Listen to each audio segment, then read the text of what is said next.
Dobar dan from Keswick Village. This is the Rorschach Serbia update from the 25th of September, 2025. A quick summary of what's going down in Serbia.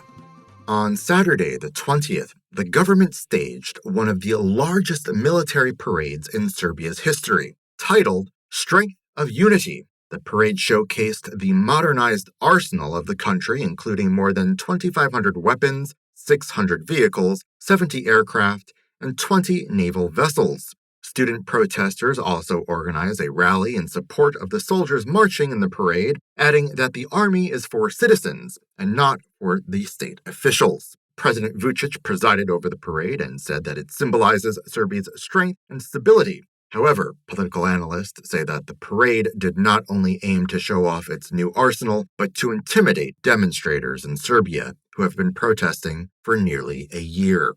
Recall that the students across the country have been protesting since the deadly canopy incident at the Novi Sad railway station in the north, demanding accountability from the state.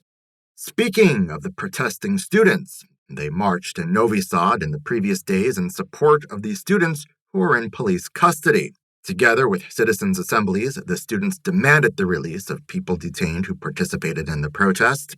They specifically put attention to Bogdan Jovicic, a student who went on hunger strike after he was arrested.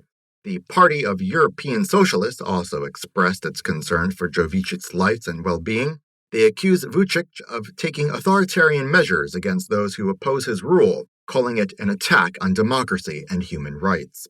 Meanwhile, the police and the government are accusing the detained demonstrators of violence against the police, despite the evidence on social media showing a completely different story: peaceful protesters and police brutality. On that note about the students and the EU, the European Parliament group Renew Europe has nominated Serbian students for the Sakharov Prize for Freedom of Thought. At the Parliament's session on Tuesday the 23rd, the committees presented all 8 nominees for the award, during which they stressed that the students' fight for the rule of law embodied the core principles of the EU. Aside from Serbian students, nominees for the award include journalists and activists from various countries, including Palestine, Georgia, and Poland. The European Parliament noted that the Sakharov Prize for Freedom of Thought is awarded to those who have protected freedom of thought. Last year, the prize went to an opposition figure in Venezuela. The European Parliament said that it will announce the winner in late October. In more news from Europe, the European Commission denied recent Russian accusations that said the EU was behind the protests in Serbia. The representatives of the Commission told Serbian news reporters that such accusations are just Russia's attempts at spreading disinformation and harboring hostile political rhetoric against the EU. For context, 2 weeks ago, the Russian Foreign Intelligence Service, or SVR, announced that it had proof that the students' protests in Serbia are a product of the subversive activities by the EU. President Vučić thanked the SVR and further spread the allegations on TV, supporting the story. Student protesters in Serbia denied the SVR's accusations, pointing out that they had no evidence to support them, noting that Russia is just afraid of losing its grip over Serbia due to the students leaning towards the EU and the West. Since we mentioned the West, on Thursday the 18th, Serbian state-owned gas company NIS has requested yet another sanctions waiver from the U.S. These sanctions are set to take effect on the 26th of September. However, NIS has put in significant effort to fulfill the U.S. demands, this time by removing the share of the Russian energy major Gazprom almost entirely. By lowering Gazprom's share, NIS has reduced Russian ownership to less than half. Recall that in January, the U.S. Treasury Department announced that it would impose sanctions on NIS as part of a broader measures to target the Russian energy sector, noting that it funds the war in Ukraine. At the time, Russia's Gazprom and Gazprom Neft together owned more than half of the company's stakes, prompting the U.S. to push Serbia to reduce Russian ownership. However, NIS is not the only link between Serbia and Russia when it comes to energy. as the Serbian authorities announced their plan to cooperate with the Russian state corporation Rosatom to build nuclear power plants in Serbia. While still in the process of selecting a partner for development of nuclear energy, Serbian officials said that Russia offered the most favorable deal. Serbia has been looking into diversifying its energy supplies for a while now, mainly due to the West pressuring the country to distance itself from Russia. It has been considering nuclear energy for a while, noting that energy consumption nationwide will quadruple by 2050. Going back to the army for a second, last week, Bratislav Gašić, the defense minister, announced the likely return of compulsory military service. He said that if the parliament approves the mandatory military service, the first recruits could be called to serve as early as January next year.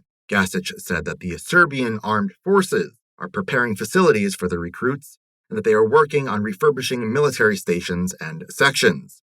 Political analysts worry that the introduction of mandatory military service could signal militarization and political control.